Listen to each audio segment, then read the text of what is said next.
let's get into the Deshaun Watson of it all, because, you and I were talking after I kind of went sort of, off on a bit of a tangent when Davis Mills got drafted, saying, what is up with that? So I'll just ask you the question. You did. So I will ask you the question. What is up with that, the drafting of Davis Mills? Well, so there's a couple things here, right? And I know everyone lost their collective minds, including my esteemed co-host, not co-host, but host, but all good, yes, colleague or whatever you'd say. I elevated myself to host there, by the way. All good, Ian. All good. I can share. So a lot of reasons. There is uncertainty around Deshaun Watson. There is so much that we don't know. Like, here are all the things we don't know. Is he going to play for the Houston Texans again? Is he going to be on the field to start 2021? Is he going to be suspended? Is there going to be a criminal matter which is going to move forward in a way that will take him off the field? If they don't trade him like he has requested, what would he do? Would he not show up? What would he do? Are there teams who would give the kind of compensation to Nick Caserio that would make him almost have to trade him? That's a lot of questions, right? And so you have the Houston Texans. You signed like 1,000 players in free agency. You plugged all the holes. All you had was a third-round draft pick. And so what they decided was, you know what?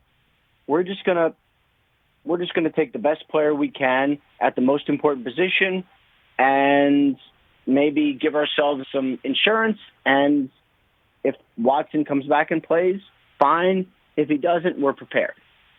That's the sort of way I look at it. Does it mean they're going to trade him? No. Does it mean he's going to be suspended? No. Does it mean they're not going to trade him? No. It means all of those things, which is why it was such a fascinating pick, and I'm glad that we spent the time on the air sort of debating it like we did. Well, I mean, that's definitely a very reasonable take if you're the Texans.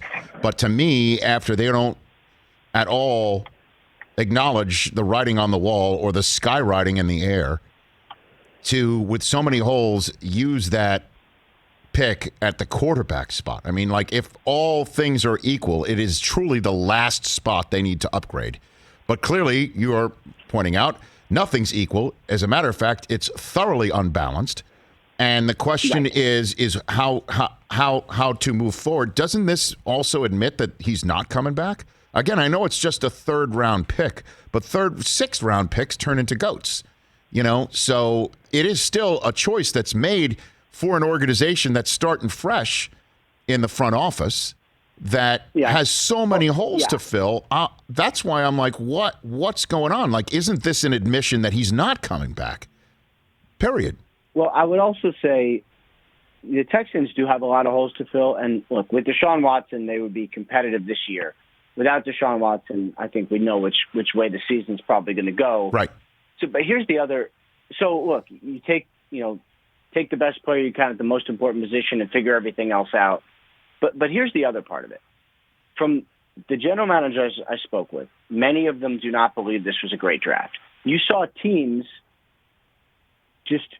we saw some big trades, big moves up with like fourth and fifth rounders this year, the likes of which we have not seen, right? Like Nick Caserio, another good example, traded a whole bunch of late round picks for a receiver in, I think it was the fourth round, whatever it was, mid-round receiver, with the Panthers, where like statistically the Panthers really won the trade by a lot. The Patriots moved up big to take a defensive tackle from Alabama. Same sort of thing. There are questions about whether or not those late-round picks would actually make your roster, just because the quality wasn't good. Mm-hmm. So if you're Nick Caserio and you say, all right, I don't know if the cornerback we take in the third round is going to make our roster. He may or may not. The quality's not good. I have no idea if he's going to make our roster. But I know that the quarterback is going to make my roster. That's sort of another way to explain it, because this was a draft that I think people don't think was great overall. So what's the general sense you're hearing about Watson and his availability should something happen? Because, I was pointing out before, you got teams with a ton of capital in next year's draft that they can easily use on players next year and say, that's what we were planning to do all along. Not like a mass just in case Watson's situation clears. Are you hearing anything on that front? Ian? Well, here's where things stand. Teams are still calling. Nick Caserio has not engaged in any trade talks yet. Right. I have not gotten the sense publicly that he will. What he said publicly has been very consistent. And, to do these kinds of trades are insanely complicated. Right. Watson needs to sign off. I mean, and we spent the whole offseason talking about Russell Wilson. Would he be traded? And then it came down to it, and he wasn't. And then John Schneider goes, yeah, we really didn't negotiate. And you're like, okay. But that also explains why these trades are so hard. Because let's just assume, let's go to a different world, and let's say the Texans say, yeah, let's trade him. Well, how much is worth it? How much is it worth it to say this is going to be enough for us to find another franchise quarterback who's as good as this guy is, because he really is a top 5 quarterback? Will someone really give all the picks? That's, another question to consider. And, that's another reason why it didn't strike me that Aaron Rodgers would get traded on draft night, just because the report came out. These things can't just be thrown together in a span of about an hour and a half when everybody's getting ready to do a draft like that.